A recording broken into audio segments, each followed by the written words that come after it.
The Equality Fund has provided us with core funding for 3 years, and we are into our second year. This has allowed us to renovate this building so that we can establish our offices. Initially, we had to drive to each and every victim, or they had to meet us in town by KFC or somewhere by the park, by the square, so that we can help them.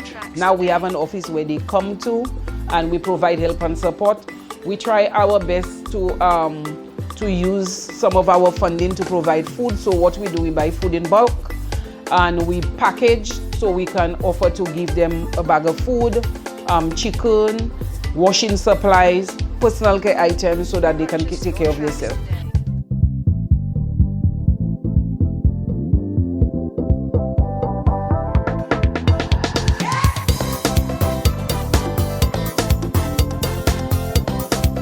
Girls of a Feather is a mentorship and an advocacy group for adolescent girls between the ages of 12 to 17 years old.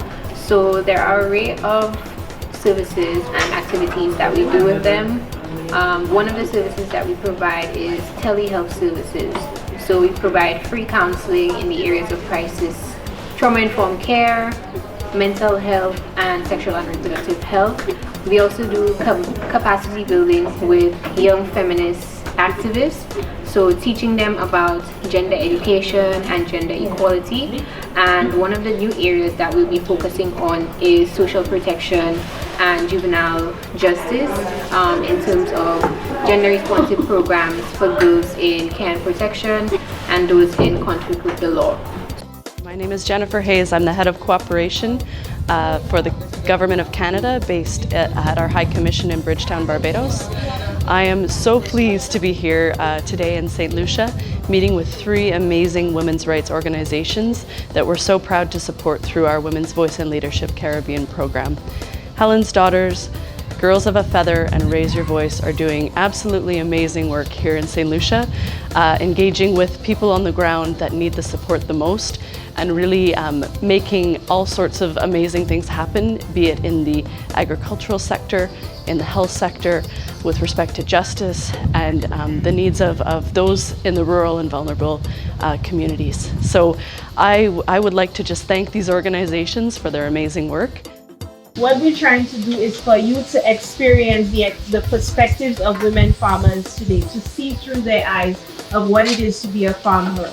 Women in agriculture in St. Lucia and globally are often neglected.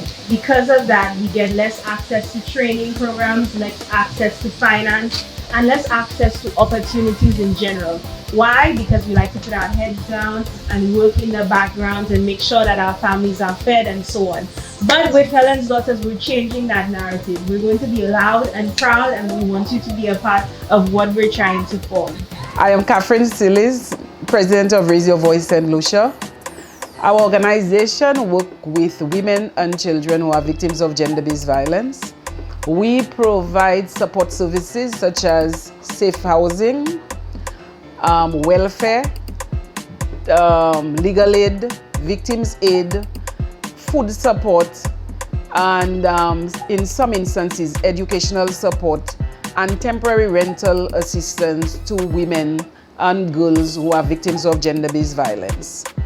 This organization has been in existence from 2012, and in that time we have done quite a bit of advocacy, which has resulted in the proposed enactment of a new domestic violence bill. And this bill is going to provide better protections for women and girls. Today is a significant day for both women and men because of the tabling of the domestic violence bill. In that you don't have to be a woman to be abused, and it's not only women who are being abused or can report it. Abuse against women, abuse against men, abuse against LGBTQI, abuse against anybody can be reported. But most importantly for me, it's the cyber stalking aspect of the bill that I'm really very happy about. I would like to say that I think one of the strongest benefits about our program and about the support we provide is that it's flexible, sustainable, and multi-year. And we've really seen some of the benefits that this type of support can provide to these organizations to help them actually worry less about where they're going to get funds from day to day and allow them to focus on the work that matters the most and really move forward with their really important agendas. So thank you to our partners here today, to Astria, Lesbian Foundation for Justice, and to the Equality Fund who are our partners on this important program, and to our partners here in St. Lucia. Well done, and keep up the good work.